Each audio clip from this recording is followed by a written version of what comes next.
العالمي للمرأة هو من المناسبات المهمة في العالم، وهو ليس يوما عاديا يحتفى به العالم، إنما جاء من أجل بيان وتوضيح أهمية المرأة وتقديرها واحترامها. الآن ومع كلمة رئيسة الاتحاد الوطني للمرأة السيدة إلسا كداني. بقدامنت እንኳን ነዛ መዓልቲ እዚ ኣብቃዓና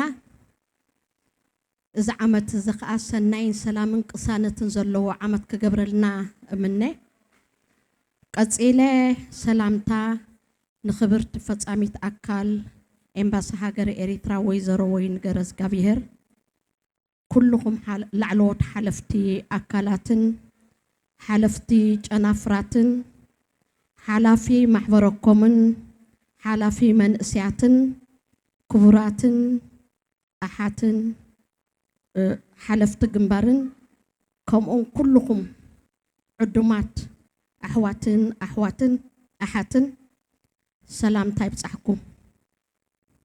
ኣግዞ ደቂ ኣንስትዮ ንልምዓት ቃል ሃገራዊ ማሕበር ደቂ ኣንስትዮ ኤሪትራ ብምኽንያት 8 መጋቢት ሃገራዊ መዓልቲ ደቂ ኣንስትዮ 8 መጋቢት ሃገራዊ መዓልቲ ደቂ ኣንስትዮ ኣግዞ ደቂ ኣንስትዮ ንልምዓት ብዝብል ቴማ ከም ወትሩ ኣብ ውሽጢ ሃገርን ኤሪትራውያን ኣብ ዝርከብሉ ወፃኢ ሃገራትን ብኽብ ዝበለ ድምቀት ተዘኪራ ትውዕል ኣላ። ናይ ሎሚ ዓመት 8 መጋቢት ምስ ዘባውን ዓለማውን ኩነታት ተኣሳሲሩ ኣብ ልዕልና ተጻዒኑ ንዝነበረ ከቢድ ማዕልያ ዘይነበሮ ቡድሆታትን ቁሉዕ ተጻባኡታትን ብልኡል ሃገራዊ ንቕሓትን መኸተን ኣረብሪብና ጎኑ ጎኑ መሰረታት ልምዓት ኣብ ምውዳድ ቀሊል ዘይኮነ ጎስጓስ ኣመዝጊብና ናብ ሓድሽን ብዓይነቱን ፍሉይን ምዕራፍ እንሰጋገረሉ መድረኽ እያ ትበዓል ዘላ። ናይዚ ሓድሽ ምዕራፍ ተልእኾና ብቓልስና ዘረጋገጽናዮ ዕላማን ርግኣትን ዝያዳ ኣደሊልና ኣብዚ ባይታዚ ረጊጽና ናብ ዝበረኸ ዕብየትን ልምዓትን ምጥምጣም እዩ። እቲ ኣብ ዝሓለፈ መድረኻት ተኣምር ዝሰርሐ ሓይልን ጽንዓትን ህዝብናን ኣካልናቱ ዝኾነ ድሙቕ እጃም ኤሪትራዊት ጓል ኣንስተይቲ ከዓ ሎሚ እውን ከም ትማሊ ኣብ ምዕዋት ዝቕጽል ሃገራዊ መደባት ግዲኡ ወሳኒ እዩ። ከም ዝፍለጥ ዕዙዝ ስታፍየ ደቂ ኣንስትዮ ኤሪትራ ኣብ እዋን ሓርነታው ቃልሲ ኮነ ኣብ እዋን ናጽነት ወሕስ ሰላም ልኡላውነትን ልምዓትን ምዃኑ ብግብሪ ብተደጋጋሚ ኣመስኪሩ እዩ።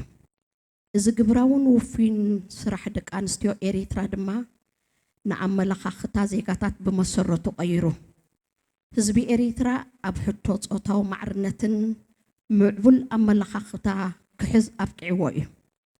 ደቂ ኣንስትዮ ኤሪትራ ግን ኣበርከቲ ጥራሕ ዘይኮነ ምዕሩያት ረብሓቲ እውን ክኾና ኣለወን። እዚ ዕላማ እዚ እውን ብስፍሓት ክስራሓሉ ጸኒሑ ኣሎ።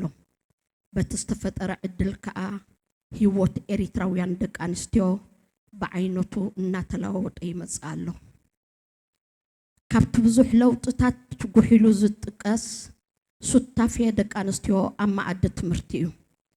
ኣብ ትምህርቲ ተፈጢሩ ዘሎ ምዕሩይ ዕድላት ሱታፍየ ደቂ ኣንስትዮ ኣብ ኩሉ ደረጃታት ትምህርቲ እንተላይ ኣብ ናይ ኮሌጃት ምስ ደቂ ተባዕትዮ እናተመዓራረየ ምምጽኡ ንብሩህ መጻኢ ዕድል ኤሪትራውያን ደቂ ኣንስትዮ ዝእምት እዩ።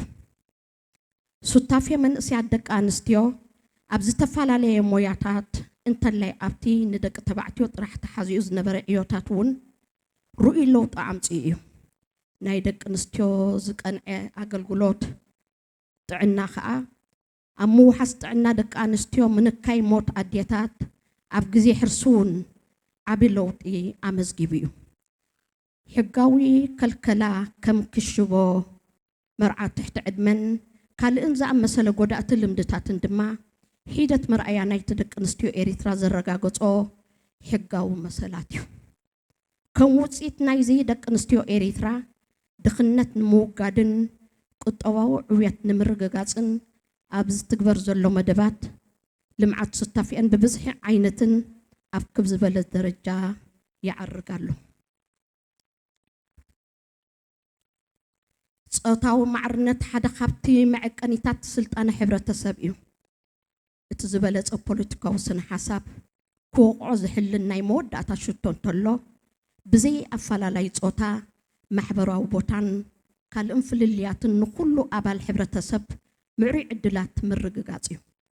ምርግጋጽ ምዕሩይ ዕድላት ብሸነኹ ንህንጸትን ልምዓትን ሕብረተሰብ ዓብ ድርኺት እዩ። በዚ መንጽር እዚ ክጥመትን ከሎ እምበኣር ኣግዞ ደቂ ኣንስትዮ ዝዓበየ ሽትኡ ልምዓትን ዕብየትን መላእ ሕብረተሰብ ምርግጋጽ እዩ። ህዝቢ ኤሪትራ ኣብ ጉዳይ ምርግጋጽ መሰልን ማዕርነትን ደቂ ኣንስትዮ ከመዝግቦ ዝበቕዐ ገስጋስን ዘማዕብሎ ቁኑዕ ኣመለኻኽታን ንቕሓትን ሓደ ካብቲ እንኹርዓሉ ታሪኽናን መርኣያ ሃገራዊ ክብርናን ብቆንዱ ውፅኢት ውፉይ ቃልሲን መስዋዕቲ ደቂ ኣንስትዮ እዩ። እዚ ገስጋስ እዚ ዝያዳ በሪኹ ኣግዞ ደቂ ኣንስትዮ ብምልኣት ክረጋገጽ ከዓ ናይ ኩሎም ኣካላት መንግስትን ሕብረተሰብን ሓልዮትን ቀጻሊ ናብዮትን የድልዮ። በዚ ዕላማ እዚ ሕቶ መሰልን ማዕርነትን ደቂ ኣንስትዮ ከም ኣምርን ዕላማን ብቐጻልን ተደጋጊምካን ምኹልዑ ኣገዳሲ እዩ።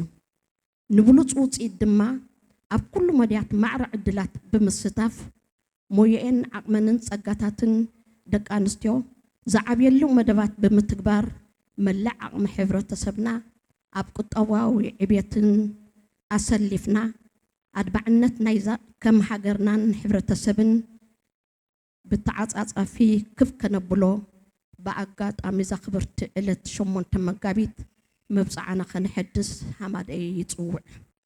ዘለዓለማዊ ዝኽርን ሰማዕታትና ዕድመ ን8 መጋቢት ሃገራዊ መዓልቲ ደቂ ኣንስትዮ ሃገራዊ ማሕበር ደቂ ኣንስትዮ ኤሪትራ ዓወት ንሓፋሽ ኣግዞ ደቂ ኣንስትዮ ንልምዓት ጽኒልኩም ሰማዕኩም የቐንየለይ። ካብዛ መድረኽ ከየልጎስኩ ነዚ በዓልና ዕውት ንምግባር ከምዚ ንኽበዓል ምሳና ዝድኸሙ ብቐዳምነት ሽማግለ በዓላትን ኩሎም ኣካላት ኣብዚ ውሽጡ ዘለውን ዝተፈላለዩ ሰባትን ከየመስኩንኩም ክሓልፍ ኣይደልን። ብውልቁ እውን ጽቡቕ ተግባራት ዝገበሩ ኣካላት ስለ ዘለውና ኣብቲ ሰዓቱን ግዜን ክንገልጾ ኢና። ብስም ማሕበር ደቂ ኣንስትዮ የመስግነኩም የቐንየለይ።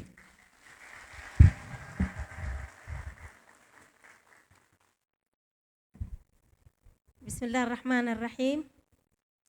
السادة الكرام، سعادة القنصل السيدة ويني قرزقهير، مسؤولين الجالية ومسؤولين السفارة ومسؤولين الوحدات ومسؤول مدرسة الجالية الإريترية، السادة الكرام الأخوات والأخوان، السلام عليكم ورحمة الله وبركاته. تحرير المرأة من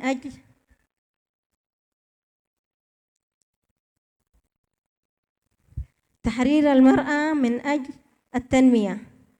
كلمة الاتحاد الوطني للمرأة الإريترية بمناسبة 8 مارس اليوم العالمي للمرأة. نحتفل ب8 مارس اليوم العالمي للمرأة تحت شعار تحرير المرأة من أجل التنمية.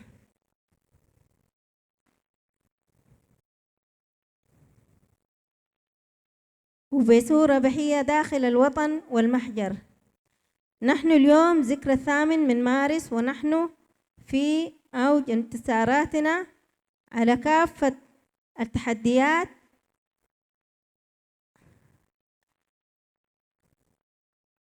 والعوائق التي فرضت علينا لفترات طويلة وبصورة مكشوفة وأسباب استفزازية، مصلحين بالتنمية الوطنية والعمل الدؤوب في برامج التنمية وإحراز تقدم ملحوظ في جميع المجالات والانتقال إلى فصل آخر من فصول التقدم والعمل الجاد، مما يجعل مهمتنا تتمثل في الحفاظ من أجل السلام والاستقرار الذي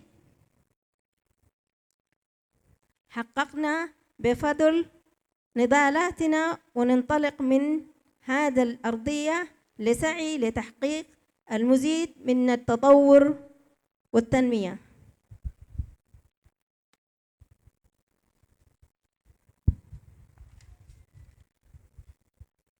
إن قوة العزيمة والثبات الذي صنع المعجزات في المراحل السابقة والذي جاء المشرق من نسيب المرأة الإريترية، يجب مواصلة العمل على نجاح البرنامج الوطني.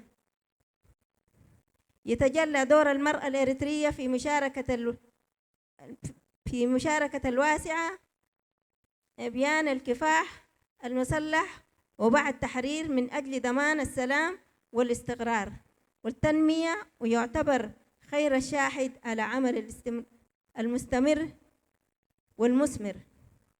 وقد ساعد هذا التفاني والإخلاص الذي اتسمت به المرأة الإريترية على تغيير جذري في مفاهيم المواطن، وساهم إلى تبني نظرية متطورة في مفهوم المساواة بين الجنسين.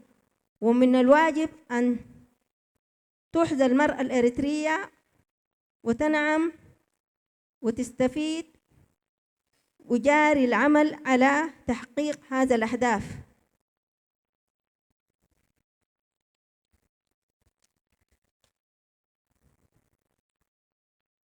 إن تآملنا إلى المكاسب البارزة التي حققتها المرأة، مشاركة الإناث في مائدة التعليم والاستفادة بمشاركة المتساوية في جميع المراحل التعليمية وصولا إلى كليات تساويا مع الذكور، ويدل ذلك على وجود مستقبل مشرق وفرص إيجابية للمرأة. كما أحدثت مشاركة المرأة الشابة في جميع المهن المختلفة، لا سيما تلك التي كانت حكراً بالذكور، أحداث تطور ملحوظة. كما أحرزت الخدمات الصحية المستهدفة للمرأة تقييماً كبيراً في ضمان صحة المرأة وتقبل وتقلل عدد الوفيات أثناء الولادة. ويعتبر اتخاذ المنع القانوني لممارسة العادات الضارة مثل ختان الإناث وزواج القاصرات نموذجاً حياً في الحقوق التي تم اكتسابها بفضل جهد المرأة الإريترية. وكانت نتيجة ذلك المشاركة الفعالة للمرأة من أجل القضاء على الفقر ورفع المستوى التنموي وتعزيز. كما أن المساواة بين الجنسين تعتبر مقياساً للمجتمع المتحضر وهدفاً نبيلاً تسعى جمع الأفكار السياسية القيمة التي تحققه، وتعمل على إيجاد فرص متساوية لشعبها بعيداً عن التفرقة في الجنسين ومكانة الاجتماعية والخلافات الأخرى، وتمنح الخدمات لمجتمعها على حدوثه حد سوى. ومن هذا المنظور فإن تحرير المرأة يهدف إلى تحقيق المكتسبات لتنمية المجتمع المتطور إن التقدم الذي أحرز الشعب الإريتري في إثبات الحقوق المساواة للمرأة الإريترية وما سجلهم من إنجاز التقدم وتحقيق النظرة الثاقبة لتطوير الوعي، وهو جزء من تاريخ الذي